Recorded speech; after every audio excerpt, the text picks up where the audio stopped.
Hello, my name is Alan Alston, and I'd like to share with you today some tips on how to play in open water.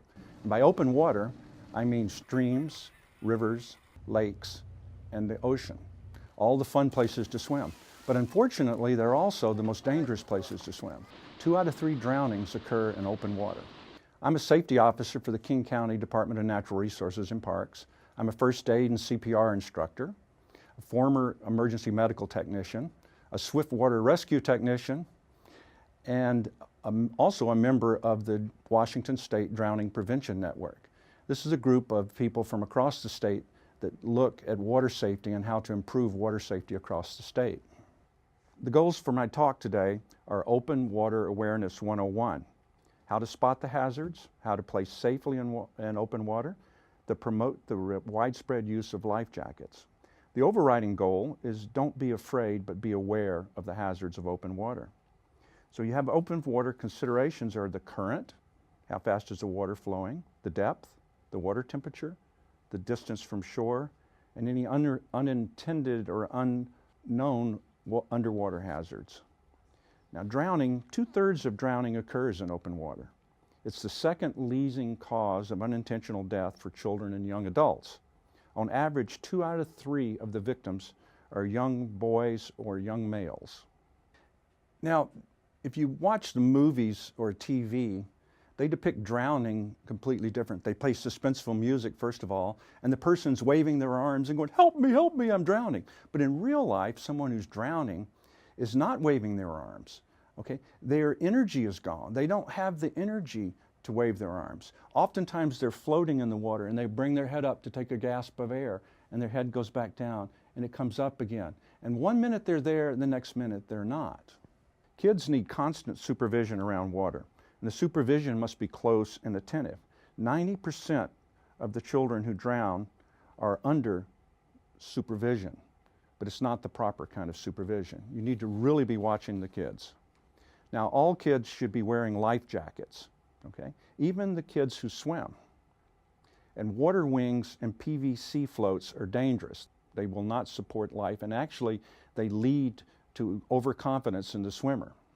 Toddlers are especially vulnerable. That's why when you see buckets, you often see a picture of a toddler falling into the bucket.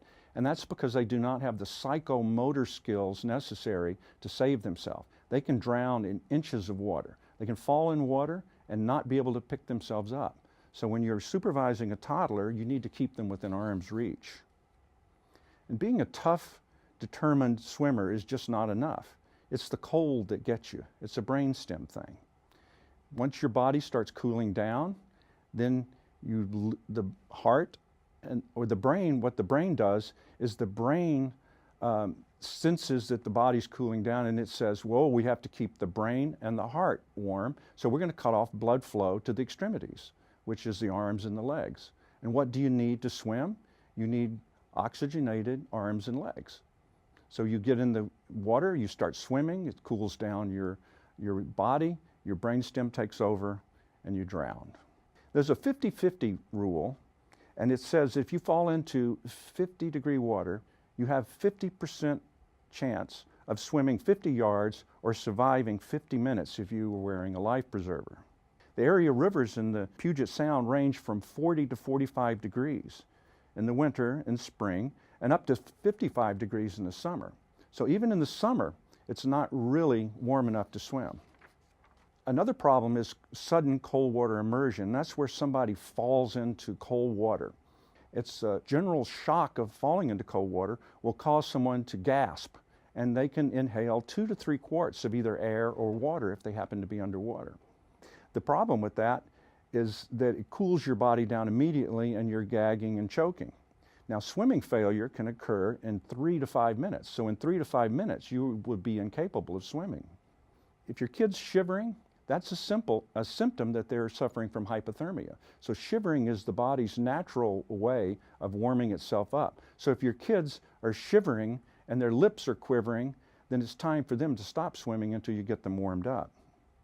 Now, teens and young adults should be especially careful. They should know their swimming limits, not depend on someone else to save them, and understand the dangers of alcohol. When you drink, you have a greater resistance to hypothermia, and you also tend to do more stupid things. You need to be able to understand peer pressure and resist peer pressure. Just because all your friends are swimming across the river doesn't mean you should do it as well. How often have we heard about 4 kids or 4 young adults swimming out to a buoy, a platform, or across the river to a rock in the middle of the river? 3 of them make it and the 4th one doesn't. They go underwater and they drown. In any emergency situation, you want to stop, take a deep breath to ground yourself, so to speak, look and think, and then react to the emergency. What you want to be very, very careful of is jumping in to save someone. Now, there's some general lifeguard rules, and they go reach, throw, go with equipment, go in tow. So you want to reach somebody, and you can do that with a stick, with a pole, with your hand if necessary, and pull them back to shore.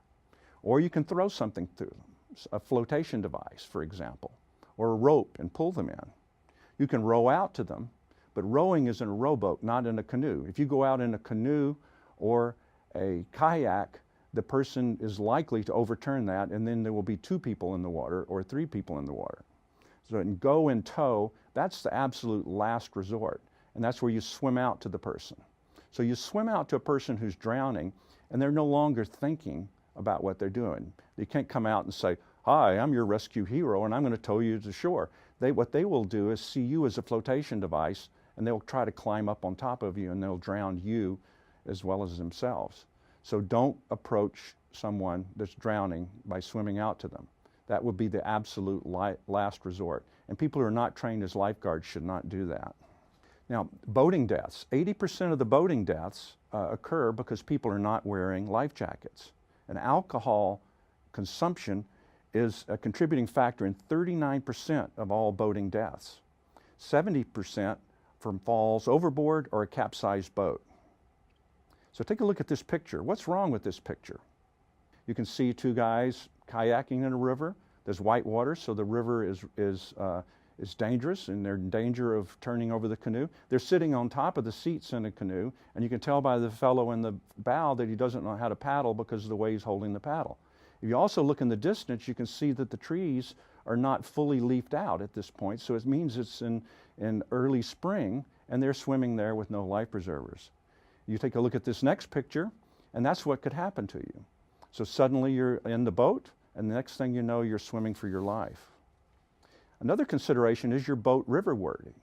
There's all different kinds of whitewater rafts out there that are very expensive, and you want to be really careful about the cheap PVC boats because they're not river-worthy. They're the ones you buy at the discount stores for $29.95. Now, another big joy of summer is tubing, getting in an inner tube and floating down a river.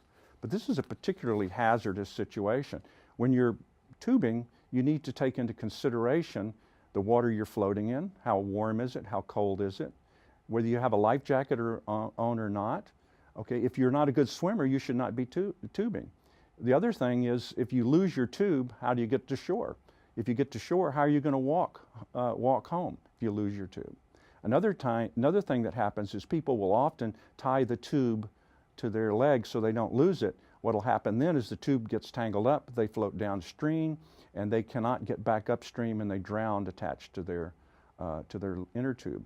Also, I've seen many people floating a cooler full of beverages down the river and tying it to themselves so they don't lose it. So be real careful when you're out there tubing. Also, another hazard is bridge jumpers. Okay, it's a teenage rite of passage. Okay, it's just, they're going to do it. But bridge jumpers and cliff divers and rope swingers need to be aware that they need to look before they leap, because there could be underwater hazards, okay? What's known as suspended loads, things floating under the water. So if you do jump off of a bridge or off a cliff, you want to be sure that you go feet first, because you don't want to end up as a paraplegic or a quadriplegic. If you have a life jacket on, the swimming's easy. Life jackets are also known as personal flotation devices, or PFDs. I like to call them life jackets because that's what they are. They can help save your life. They don't need to be bulky or cumbersome. You can get one kind for a kid and another kind for an adult. That's not a big thing like you see in the pictures where you can't move in them. So go to your local sporting goods store and look at the various types that are available. Now, every swimming group and wading group should have what's known as a type 4 PFD. Otherwise, it's known as a seat cushion. Everyone that's swimming at a lake or a stream or the ocean, somebody that's watching them should be sitting on one of those on the beach. That way they can throw it out to the person, or you can tie a rope onto it and fling it out with the rope and then pull them to safety.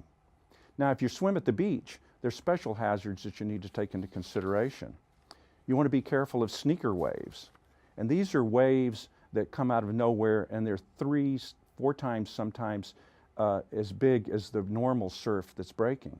So if you're fishing on rock or riffraff and the sneaker wave comes along, it'll bash you into the rocks and then flush you out to sea. And you could be knocked unconscious or severely injured. So you want to always keep your eye on the ocean. Never take your eye off the ocean. You also want to be aware that if you're sitting in logs on the shore, the sneaker wave could come up, wash you into the logs, or lift the logs up and deposit them on you, and you could be trapped or crushed. This next picture is a picture of a sneaker wave that hit a California surfing competition several years ago, and it injured a number of people severely. Another thing you need to be aware of when you go to the beach is what's known as rip currents. Some people call it undertow, but it's not really undertow. What it is a current. So the water is coming into the beach, and all that energy is coming to the beach, and the energy has to get back out to the ocean. And so what happens is it'll create a current that flows out from the ocean, and that current will actually sweep you, prevent you from swimming back into the ocean. And it's counterintuitive what you should do. If you're trying to swim into that current, it's going faster than you can swim, and so you can exhaust yourself trying to swim in. So what you have to swim is parallel to that particular spot. You swim parallel to it until you get out of the rip current, and then you can swim to shore, and the waves will help wash you up on shore.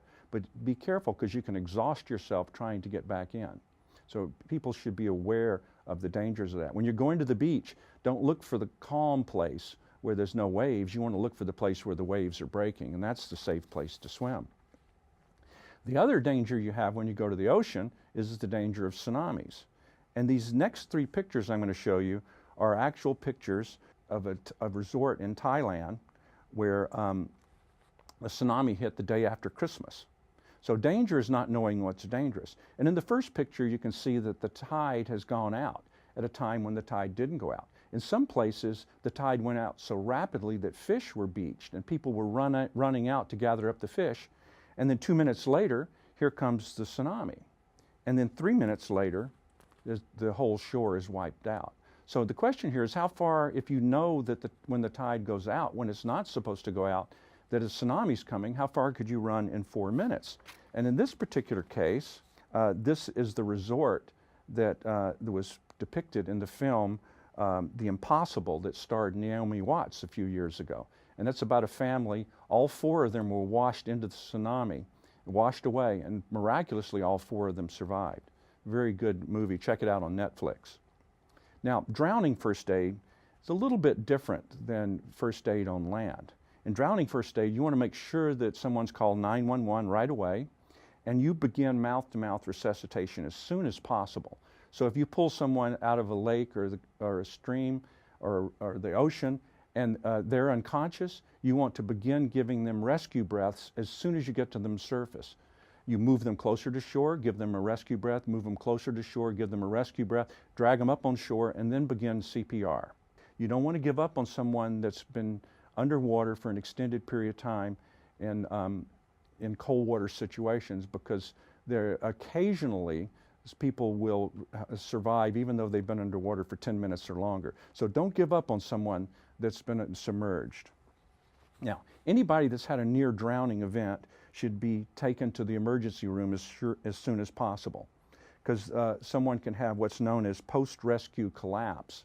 Some people call it parking lot drowning, And that's where people have inhaled a large amount of water, and they can suffer a breathing distress or heart attack or heart failure minutes or hours after they're rescued. So be sure that everyone that has a near drowning event goes to the emergency room. I know I've talked about a lot of scary things, but I don't want to discourage you from swimming in open water, but I want to make sure that you understand the hazards. So have fun out there, but just practice safety first.